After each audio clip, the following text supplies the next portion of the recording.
We are so grateful that you're able to join us today. I also wanted to welcome everyone who will be joining us for Homecoming 2024 over the next few days. There are a series of events, wonderful events that we have planned, and we look forward to seeing you all over the next couple of days. So today we'll be learning about the importance and value of wills, trusts, and other estate planning and income producing strategies. I'm William Burfitt from the Office of University Advancement, and I will serve as today's moderator. Just a couple of quick housekeeping items before we introduce today's speakers. I wanted to encourage everyone to pose questions in the chat function. You can see it down at the bottom of your screen.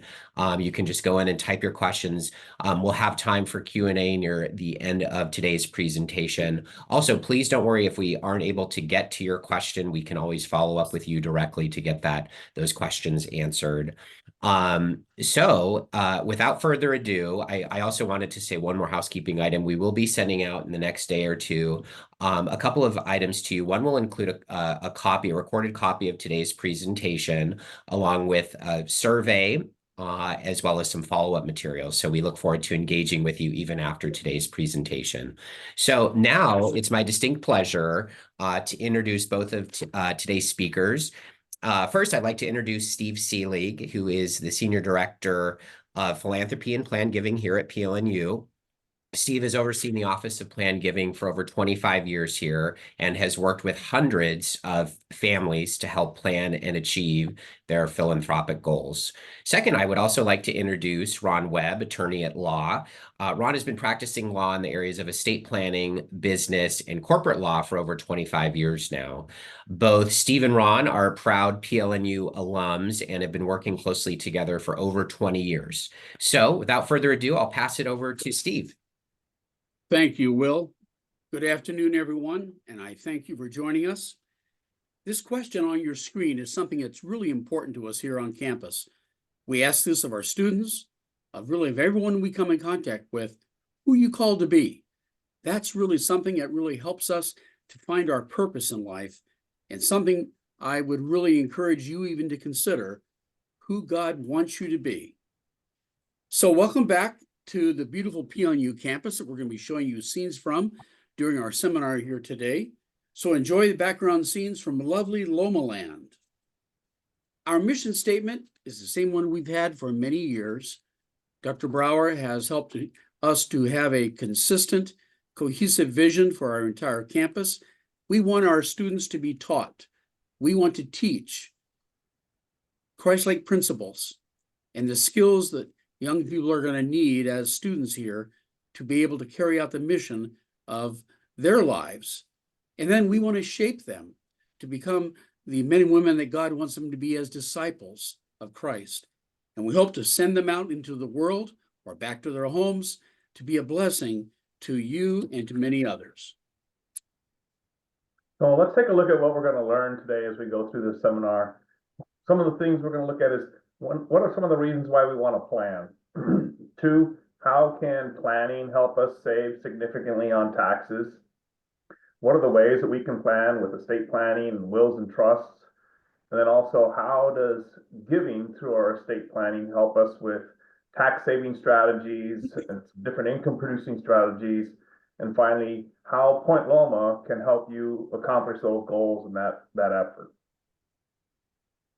So Point Loma Nazarene University provides that service to you to assist you in multiplying God's ministries through the kingdom and to help us be good stewards of what God has blessed us with. As followers of Jesus, we live by a higher calling. There are reasons why we give, and they're here on your screen today. We believe in these. We teach them to our children. We want to do our part, and really we want to make a huge impact for God and for each other. So one of the things we want to look at and learn today is that if you plan your gift, Congress is willing to forgive a tax. They're willing to give you a tax break as part of your planning. Second, through your planning, you can have your lifetime income and your net worth increased because of the planning that you do. And more importantly, you can see how you can perpetuate your current giving beyond your lifetime and leave a legacy. Who is a great philanthropist? Are you? Am I? Honestly, every one of us are. Through our time and effort and income and our property, we have made huge investments. But taxes? How does taxes play into it? We want to address that for you this morning. So it was pre-World War I days, and our nation needed money for infrastructure, for the military, for national defense, for building highways. And so in 1913, our government leaders created the 16th Amendment, and that instituted a whole new form of taxes. Tax and charity are really two parts of the same system. And we want to help address this so you can see this from a better, more strategic point of view. We call it personal and social capital. And if it even divides further, our part and the part our government takes in taxes. It's interestingly, social capital has two parts. You see the red, what I show as charity, and then the green in government. But it gets better if you can pay less taxes and give more to the charities that you believe in. And now the red has increased. We want to help you understand that in our presentation today so you have more options. Ron, help us understand that. So let's take an example here and look at what would happen if we took a penny and we doubled it every day for 30 days. How much money do you think you would end up with? And this is the incredible power of the compounding power, right? So if you took a penny and you doubled it every day for 30 days, would we end up with, say, $6,500 or maybe even $16,000? That's a fair amount of money. How many of you would think that you'd actually end up with $5,368,000? That's incredible, right? And so that's exactly what happens. If you took a penny and you doubled it every day for 30 days, you'd end up with $5.3 million. But now let's take a look at what happens when we apply taxes to that. And if we apply a 20% tax on that daily growth, how much do you think you're actually going to be left with? Unfortunately, not very much. The government's going to take most of that in taxes. And so part of today is going to be looking at how do we reduce what the government takes and use that as part of our social capital to give to the charities that we want to help out. There's three major areas of taxes that we look at. One is capital gains, the difference between what you pay on us when you sell an asset, right? You bought it for a certain amount and then you sell it and you pay tax on that gain. The second is estate taxes, taxes you pay on the value of your estate when you pass away. And then finally, ordinary income taxes, those taxes we pay every year on our salaries and our interest and dividends as that comes in. So each of those has a significant impact on us. So let's take a look at what are some of the elements of your estate, right? Your cash and investments are counted as part of your estate. All of your real estate is included. Even life insurance. Many people think, oh, life insurance is tax-free. Well, it's income tax-free, yes, but it's part of your estate for estate tax purposes. And so we include that as part of your estate. And then finally, your retirement accounts. And each of those assets is subject to multiple taxes depending on the circumstances. So it's important to look at each of those in part of your planning. Limitations of wills. Our wills do have limitations. They take effect only after our death. The will doesn't dictate life insurance or retirement contracts, and the will doesn't grant authority to your executor. Everything goes through probate because it is a will. So one of the reasons people's estate plans fail is because they fail to keep it up to date. Estate planning and that is not something you just do once, put it on the shelf and think it's going to be there forever. Estate plans are a living, breathing document. They need to be updated. They need to reflect your current situation. And so one of the things we're going to look at is what are some of the advantages of doing a living trust? What do we need in the way of healthcare documents and powers of attorney? And finally, how can planning our bequests significantly improve our situation? So each of those is important as part of your keeping your estate plan up to date. Can you believe this statement that 70% of Americans die without a will? We can do better than this for ourselves, for our loved ones, and the causes we believe in. Honestly, God is the owner of all of our assets. God has entrusted possessions to us. We're simply the trustees of those possessions. We're responsible to manage properly all that God has entrusted to us, and if with wise management, God chooses, He will increase our opportunities and give us more to use for the good of others. So let's take a look at estate planning and what it is. Part of it's preparing for the future and making sure that your estate is distributed upon your passing. But more importantly, it's also part of helping you, if you plan it properly, save significantly on taxes. As we'll look at today, there's a number of things that can be done to do that. So what is estate planning? Basically, it's the creation of a plan to manage your assets both while you're alive and after your death. So when we're looking at estate distribution, there's really three main places that our estate goes. One, it goes to our friends and family, which is where most of us want it to go. Second, it goes to our church or other charitable organizations that we want to support and the missions that they have. And then finally, the government. Now, nobody wants to pay more taxes than they have to. And so making sure that we plan our estate can help us reduce the amount that ends up going to the government and increase the amount that we can give to our family and to charities. So things to consider. When you're looking at your planning, you have to look at your retirement income and making sure you have plenty of income to take care of you in your retirement.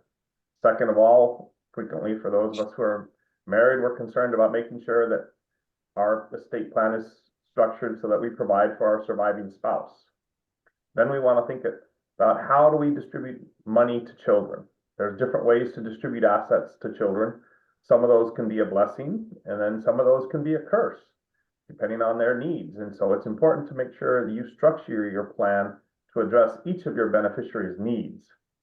For those individuals that have businesses, they put a lot of effort into building that business. You want to put some time and effort into thinking about how does you make it survive after you're gone, and how is that going to carry on. Finally, we want to look at avoiding paying excessive taxes, right? Nobody wants to pay more taxes than they really have to. And then finally, looking at how we can use that planning to increase our gifts to God's kingdom. So let's look at some common estate planning goals that all of us seem to have. We want to distribute to our family and God's work and others, like Ron has mentioned. We want to avoid unnecessary attorney and court fees. We all want to avoid unnecessary time delays and the problem with probate. We'd like to minimize our state and federal taxes, and we want to maintain privacy. We all can really agree on these, I'm sure. This is a little cartoon that we often share among estate planning attorneys and CPAs, right? You got to have a certain sense of humor, and when you have that type of profession. A number of years ago, Congress passed the estate tax, or the repeal of the estate tax. So a lot of times we'll have clients think that, oh, Congress did away with the estate tax. Unfortunately, it's come back, and it's come back with a vengeance. And so it's important that you make sure and update your plan so that you don't unnecessarily pay estate taxes if you don't have to. So why don't people plan? Why don't people make wills or trusts? Well, we procrastinate, right? Like all of us, there are certain things in life that we don't like to do, and so we tend to put those off, right? And so that's one of the main reasons people don't do plans. Second, we think, oh, I have time, right? I'm not going to die tomorrow, so I got time to do this. But unfortunately, none of us knows the time or place when we're going to go. And so it's important to have your plan in place so that if something terrible does happen, your family's taken care of. Sometimes people think they don't have enough assets, right? There's too little bit there to plan for. Unfortunately, that's not the case. Everybody should have a plan. That doesn't mean everybody's plan looks the same, but everybody needs to have a plan. Sometimes people think it's too expensive, but when you actually compare and put it in context of the cost of estate planning, it's not uncommon for people to spend more on that to go on vacation or even car repairs sometimes. So when you look at the importance of planning, you realize that that expense isn't really too expensive. It's just part of what needs to be done. Sometimes the people don't know how to start and they think it's too hard. A good estate planning attorney can help you ease that process and make that process simpler for you and less painful in the sense of what needs to be done. And sometimes people think, well, I'll just hold property jointly. Unfortunately, that doesn't solve the problem. It might delay the problem, but it doesn't solve it, and it also creates other problems that can affect you. So it's not a good choice. So those are all reasons why people don't make plans. So let's take a look at some of the taxes that your estate deals with, right? Each of us pays federal income taxes, and those rates, as you can see on the chart there, are quite significant, anywhere from 0 to 37%. In addition, in California, we have a significant income tax up to 13%.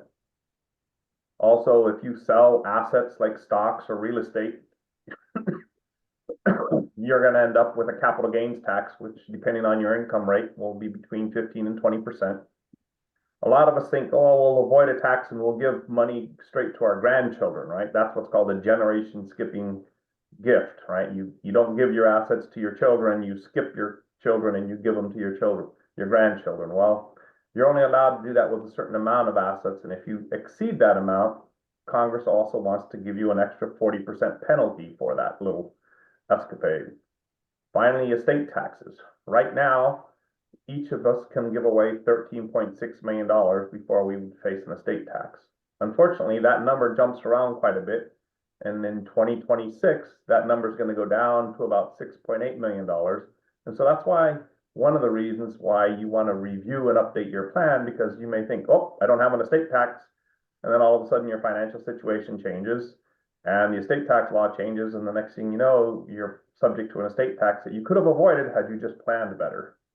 Also, our pensions, like our IRAs and 401k accounts, can be taxed anywhere from 30 to 80%, depending on whether it's just subject to income tax or also estate taxes. And so it's important to look at how do we plan to minimize those. And then finally, we just don't want to pay probate fees. That's an expense that is just unnecessary and can be avoided. Living trusts. Many people have them today. In fact, probably most people have a living trust, which includes wills and powers of attorney for healthcare, for legal, and for financial. But what is a living trust? A living trust directs the distribution of your assets like a will, except your loved ones avoid the cost and the time delays of probate. So who needs a living trust? Well, in California, as of 2024, if you have assets worth more than $184,000, so whether that's one piece of real estate or 5 bank accounts, if you don't have a living trust, even if you have a will, if your assets total more than $184,000, you're going to go through the court process of probate. And so that's not really a very large number, and anybody with that amount would benefit from having a living trust. In addition, any type of property owner would benefit from having a living trust. So how does a trust work? It establishes separate legal entity. It functions like a separate corporation. It continues in existence after your death. You transfer, with the help of an attorney, the title of your major assets, and you name yourself as the trustee and the beneficiary. You basically control the assets just as before. But there are some really important benefits. There are some huge savings.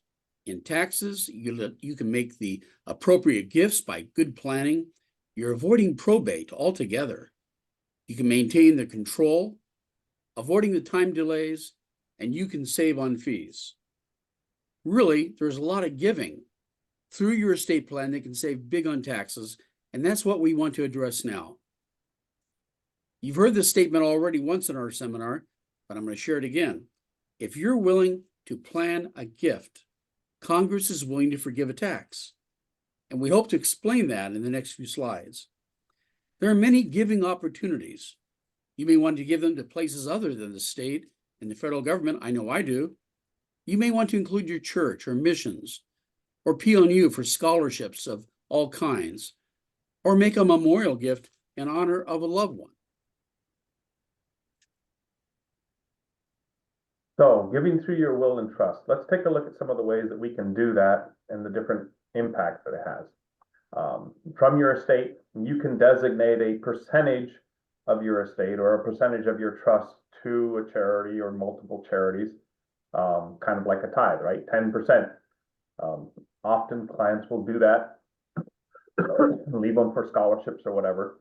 People will sometimes leave a specific amount. I want to leave $10,000 to this organization or to each of my nephews or that kind of thing. And then distributing the residue or what's left after the other distributions, which is frequently, you know, a certain amount to charities, a certain amount to family, and then the rest to my children type of situation. So now this is a really important slide I hope you will pay attention to. We work to earn money. We struggle to save money. We learn how to give. It's vital that we know how to leave our money, our assets behind. And that's why tax strategies are so very important. We want to designate the recipient charity as a beneficiary on certain items, our retirement accounts, IRAs, CDs, mutual funds, and life insurance. Your beneficiary statement is critical to those areas. So let's take a look at one of our first examples, and that's dealing with your retirement accounts or an IRA. By designating a charity or charities as a beneficiary, one or more of the beneficiaries of your retirement, you can bypass the income tax that would be subject to that IRA. In addition, because you leave that retirement account to charity, you bypass the estate tax that might otherwise be due on that account. You get a deduction when you leave assets to charity, you get a deduction from your estate taxes on that.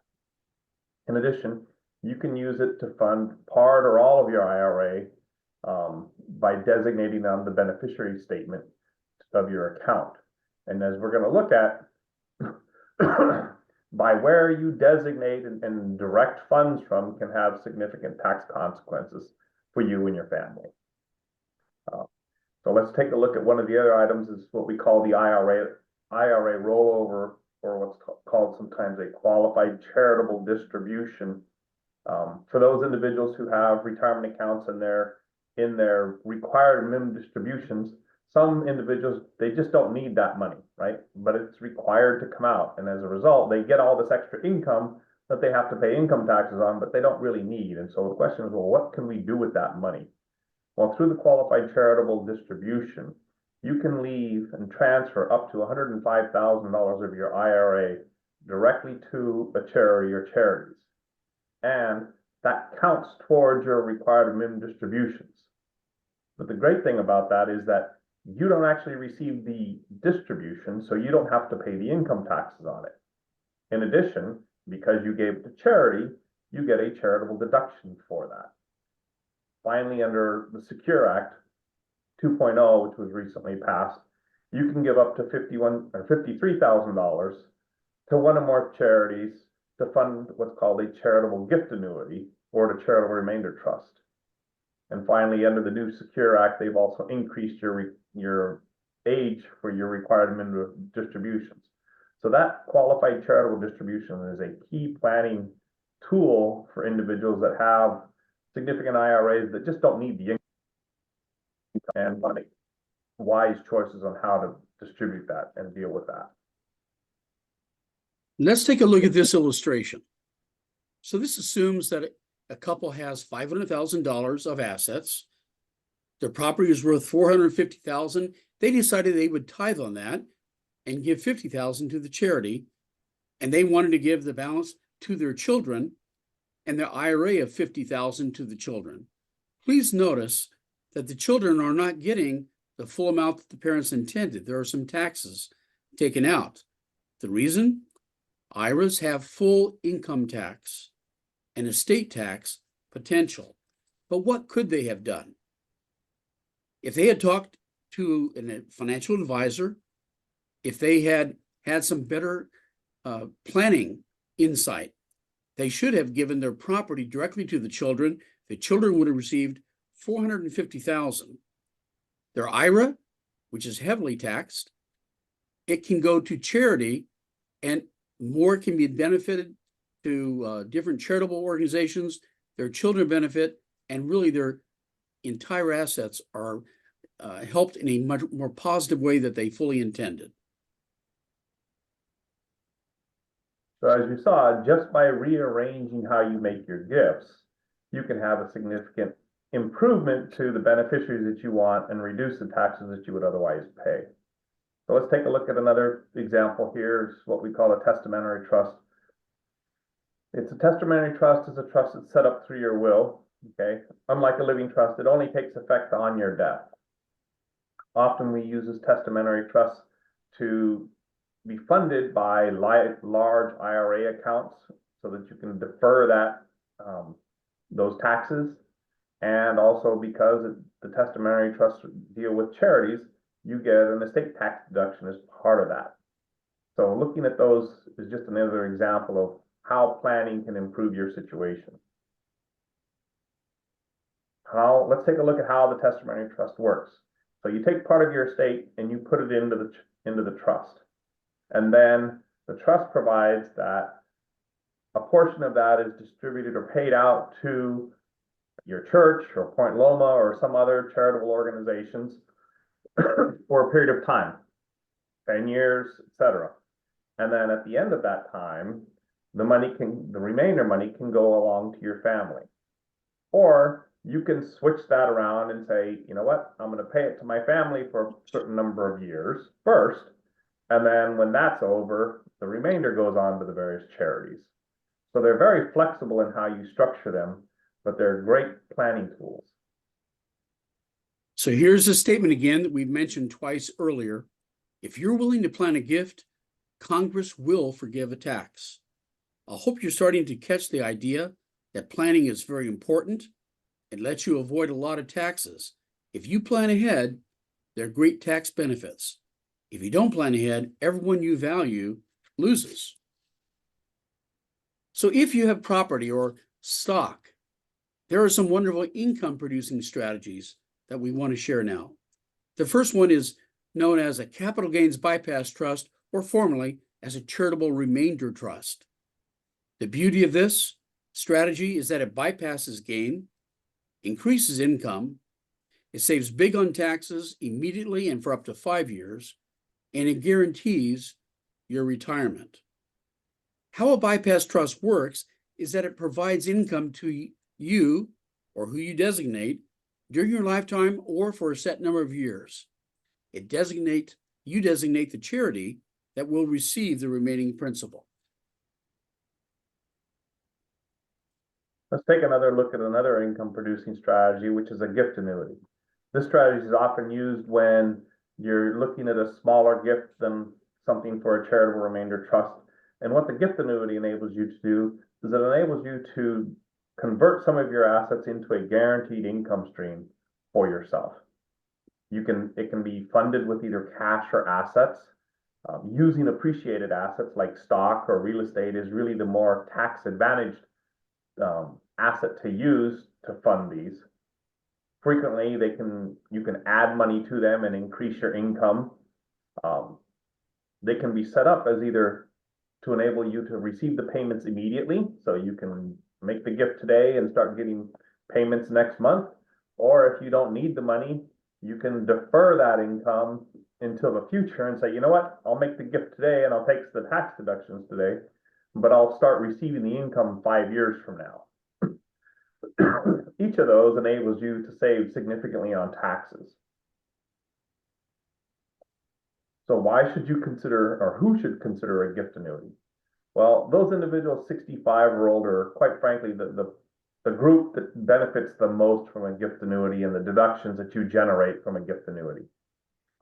If you have like a CD that's maturing, and that's a wonderful asset to look at using to fund a gift annuity and be able to potentially increase the amount of income you're generating from that money than you were getting from the CD.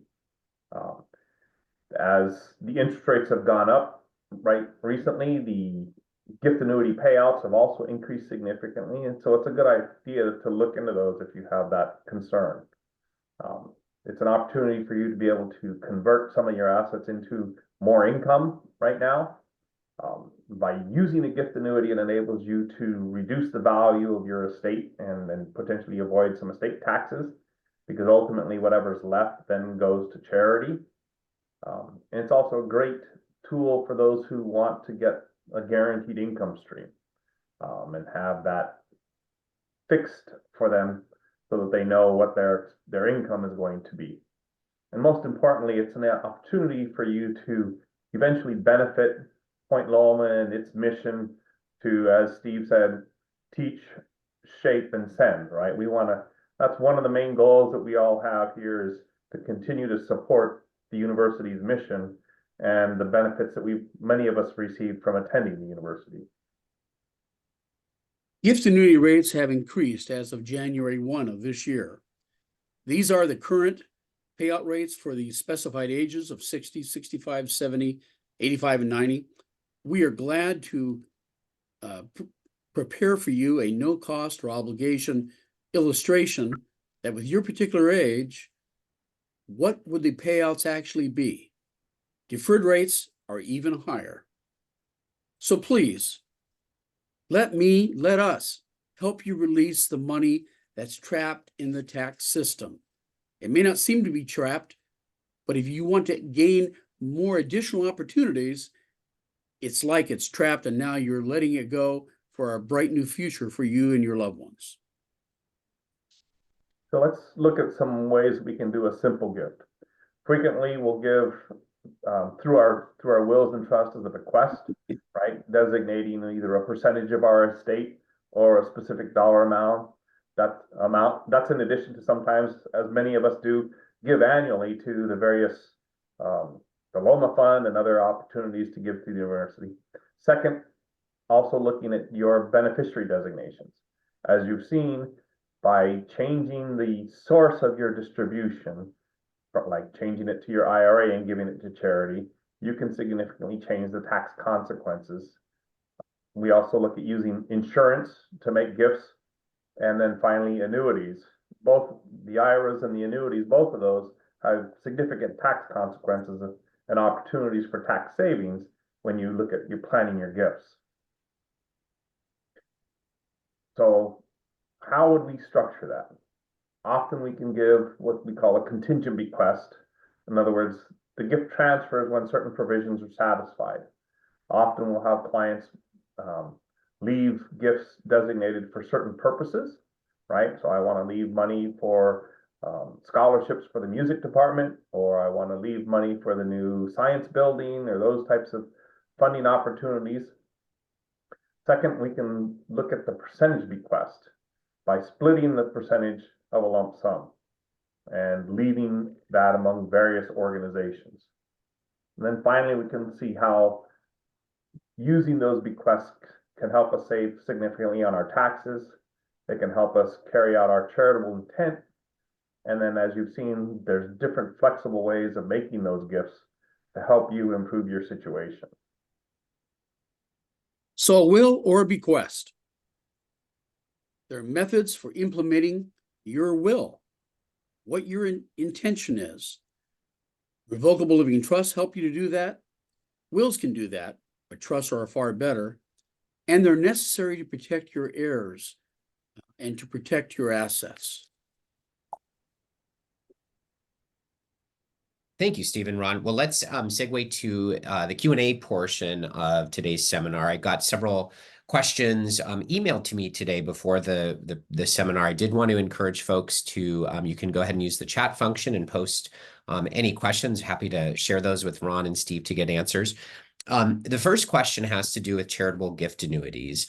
It says, is there a minimum amount required to establish a gift annuity? And if so, what is that amount? At Point Loma, the minimum amount is $25,000. We encourage families to consider far more than that because it helps benefit individuals in your family, your loved ones in more significant ways if it's larger but a minimum of 25,000 is what's required to begin the process and set one up. Great. Thanks, Steve. The second question has to do with making designations from someone's estate plans. It says, I have made a provision supporting PLNU in my estate plans. Do you have a form I can fill out that will help ensure that my gift is used how I intend it to? I'm happy to address that, Will. We have something called a gift intent form. It helps you to make an intention form for your future bequest, and lets us know why you're doing this and where you want it specifically to go when your gift does come to the university. Great. Thanks, Steve. The next question has to do with estate plans, and it says, how often should I update my estate plans? Are there any life events that I should be considering as I look into redoing or reevaluating my estate plans? Absolutely. As I said, one of the reasons estate plans fail is because people don't keep them up to date. And so as a rule of thumb in our office, we encourage clients to sit down with us every 3 to 5 years to see, what's changed in their family situation. Marriages, births of more children, family members passing away, whatever. 2, how has your financial situation changed from when you created the plan? And 3, how has Congress changed the estate tax rules and the estate planning rules such that, the plan that I put together 10 years ago isn't the way I would plan for clients today because of the significant changes that have occurred. So although the trust might work, okay, it might avoid probate from that perspective, it's not the most tax efficient any longer, that old plan, and it can be done differently and better to have more efficient and tax beneficial outcomes for you. Great. Very helpful, Ron. Thank you. Let's see. The next question has to do with kind of the planning process when it comes to creating an estate plan or a will. It says, I'd like to learn more about leaving PLNU in my estate plans. Who should I talk to first? I'm glad to say that I'm willing to talk with you, but I'm probably going to refer you to your attorney. Ronald Webb, or the attorney that you choose in the state that you reside in, is probably to be the best person for you to talk with about that. Ron, do you agree? I do. As I've worked with Steve in Point Loma for 25 years to help alumni and other clients facilitate gifts to the university, and it's often a collaborative effort depending on the type of planning that you're doing. And so frequently what will happen is, clients will contact me. I end up contacting the university because we need their input and assistance as part of that planning process. And so it's often a collaborative effort. Great. Thanks, Ron. The next question has to do with designating your gift to an area at PLNU. It says, can I establish an endowed scholarship through my estate plans? And if so, is there a certain amount that's required to establish that endowment? Great question. We encourage families, if they're leaving a bequest and their intention is to eventually have an endowed scholarship after they're gone to heaven, we want that amount to be at least 50,000, because the current amount is 30,000. We're not sure when your time will come, but we want it to be adequate to put that endowed scholarship together. And it's also very important, and this is why it's important possibly to talk with us, because we can help you listen and find out where your specific intention is for where that scholarship will be a blessing to our students. We know a lot about the campus, the students, the needs, and we'll help you put that in the exact place, very detailed and specific, that you want to see accomplished for students. Great. Thank you, Steve. Very helpful. And then the last question has to, coming back to charitable gift annuities. It says, I'm interested in learning more about charitable gift annuities. Do you use some kind of software program to help build out some type of formula or report that will show what the payouts are over the course of my lifetime once I establish the annuity? I can answer for Point Loma. in that we use an organization that is called Crescendo.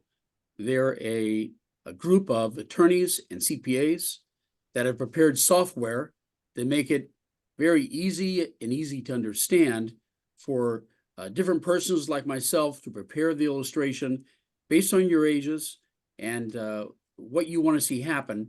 And then many times I will, in fact, always, I'll usually talk with the attorneys at the Crescendo organization and just make sure we have it right.